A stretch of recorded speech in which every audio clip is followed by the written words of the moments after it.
pour un artisan, c'est justement de maîtriser parfaitement la performance énergétique et surtout de maîtriser la notion d'évaluation, d'évaluer ce qui se passe à l'intérieur d'un bâtiment par rapport à ça, quel que soit son métier, de toute façon. Aujourd'hui, c'était notamment les thermiciens qui maîtrisaient ce sujet-là.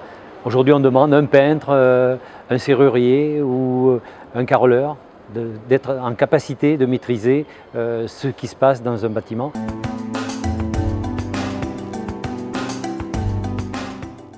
Est-ce qu'il a des notions ou pas de notions? Donc on évalue déjà ses compétences en termes d'efficacité énergétique. S'il n'en a pas, on lui conseille de faire un parcours de formation à travers les formations FIBAT.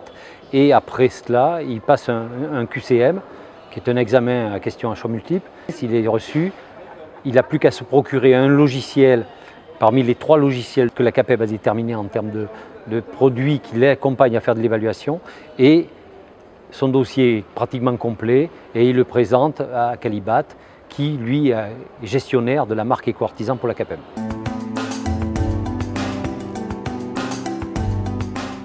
L'artisan doit respecter trois engagements majeurs. Donc apporter le maximum de conseils à son client, ça c'est assez classique dans son métier. Le deuxième est un peu particulier, c'est de maîtriser l'évaluation des pathologies qui peuvent se passer dans un bâtiment. Et là, c'est quand même assez particulier, donc ils apprennent en formation. Ça, c'est un dispositif qu'on retrouve en format papier issu du logiciel qu'on leur fournit, et donc là ils peuvent accompagner le client sur tout ce qui se passe dans la maison en termes de système, d'isolation, ventilation, mais aussi sur le comportemental. Et donc ça c'est un travail qui sort un petit peu de l'ordinaire pour un artisan parce qu'il n'a pas l'habitude d'aller au-delà de son savoir-faire métier. Donc là on lui demande d'aller beaucoup plus loin pour accompagner ce client-là. Et le troisième, c'est de maîtriser les travaux et de faire des travaux de qualité et de s'assurer que le client est satisfait de la qualité des travaux qui sont faits.